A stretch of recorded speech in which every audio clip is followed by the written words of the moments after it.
Lester, good evening. You can see the power of this storm. Harvey's eye cut right through here. Local authorities say that one person was killed in a house fire that first responders just couldn't get to in time. At least a dozen people were injured. Tonight, along the Texas Gulf Coast, utter devastation. In the town of Rockport, entire blocks are decimated. We have nothing left. And Amanda Evans is shaken. She was caught in the eye of the storm. By 1 o'clock, it was terrible. It was so, I was crying. I was on my knees praying that we made it. Her home gone. Why didn't you evacuate? We just didn't have the money. Harvey barreled ashore overnight, packing 130-mile-an-hour winds, blinding sheets of rain, and a treacherous storm surge. We have been praying for quite a while now for the eye to pass over so we could get some kind of a break. All right, this is bad. The Category 4 hurricane is the strongest to hit the U.S. in 13 years, making landfall twice. Now search and rescue efforts are underway. The Coast Guard called in to rescue at least 3 tugboats stranded offshore. We want to do everything we possibly can to keep people out of rising water. The whipping winds ripped roofs off buildings. Power lines snapped, sparking massive explosions. Electricity knocked out for at least 300,000. Our town was destroyed, and it hurts. On the Bolivar Peninsula, 3 homes burned to the ground. It was pretty scary. It was probably, it felt like 150-mile-an-hour winds. I mean, it was whipping pretty good. KXAN meteorologist David Yeomans rode out the storm at this Rockport hotel, designed to withstand a Category 5 hurricane.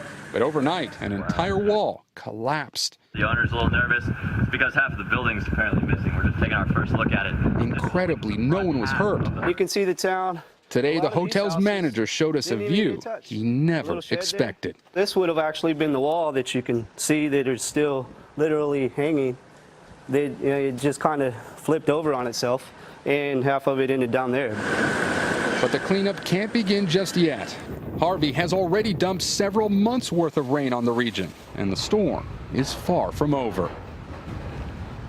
As the torrential rains move north, authorities here in Rockport are only just beginning to assess the damage. Texas's governor says more than 1,000 workers throughout the state are now involved in search and rescue operations. Lester? All right, Gabe, thank you. There is the potential for much more rain, up to 2 feet or more, as the storm remains largely stalled for the next several days. Dylan Dreyer is here with us. And Dylan, for several hours, unrelenting rain. And then you get these moments like this and you think it's over.